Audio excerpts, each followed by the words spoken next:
Hello and welcome to Barb Talks. Today I'm going to talk about a doll that I loved as a kid. This is like my favorite doll. And the story behind this particular doll, you might think, oh, well, that's not such a big deal. In fact, it's a very small deal. On the very back of it, it says Hong Kong, made in Hong Kong along here. So I always called it a Hong Kong dolly. And these Hong Kong dollies, the story behind them, you might know them as you put them in like king's cakes or that type of thing, or baby shower dolls that you give away as favors for baby showers or whatever.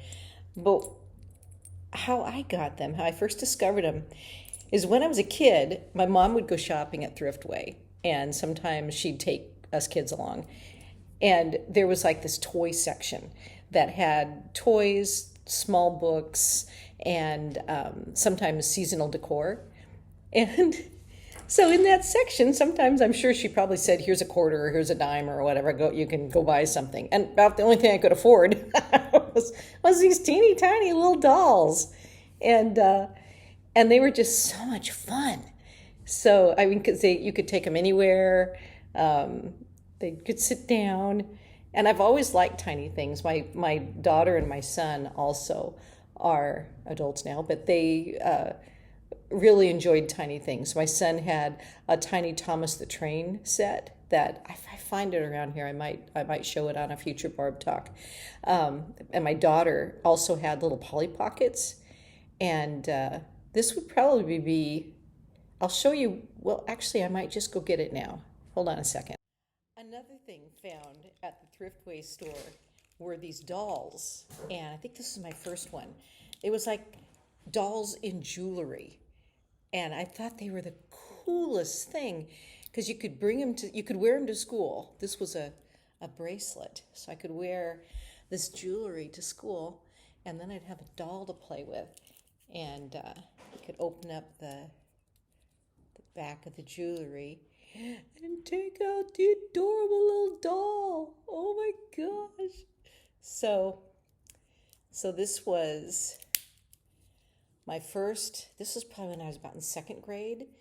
The Hong Kong dollies I probably was getting when I was even younger than that. Possibly even, I wouldn't say, well, maybe preschool. I don't know.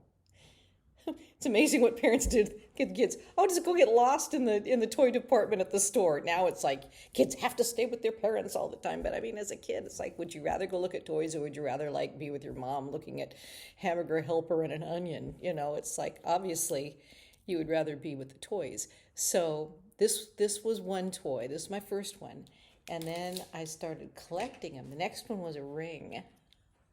Ah, look at that. Little jewelry ring. And, well, the ring broke eventually, but a little blonde doll in that one. And the dolls were so detailed. That's the other thing that was really fun. I mean, it's like, she's got little blonde hair, but I mean, what a fancy little Star Trek-like dress, right? And little hands and little feet.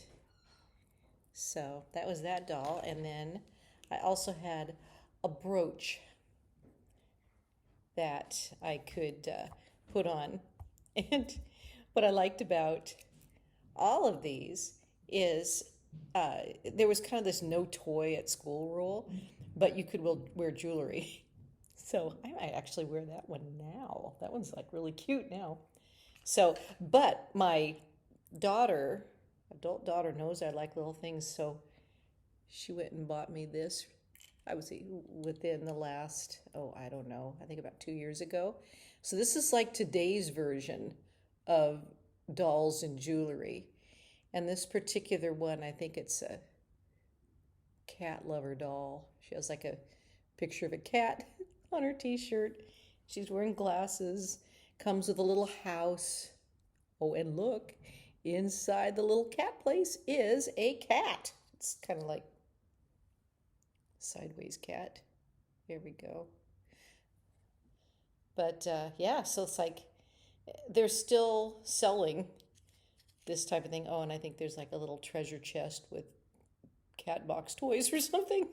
But I've got this in my doll cabinet now. So between, the old-fashioned toys. Oh, and that's the thing, is that this closes up and turns into, I'm assuming, well, it has one of those connections, so it goes on your backpack or whatever. But I mean, it's like today's version of the jewelry of the past. So, and the precursor to that, of course, was the Hong Kong dolly. Thanks for coming down memory lane with me in thinking about Thriftway, thinking about little dolls, little things that you could get for not much money, but brought a lot of joy. And thanks for joining Barb Talks.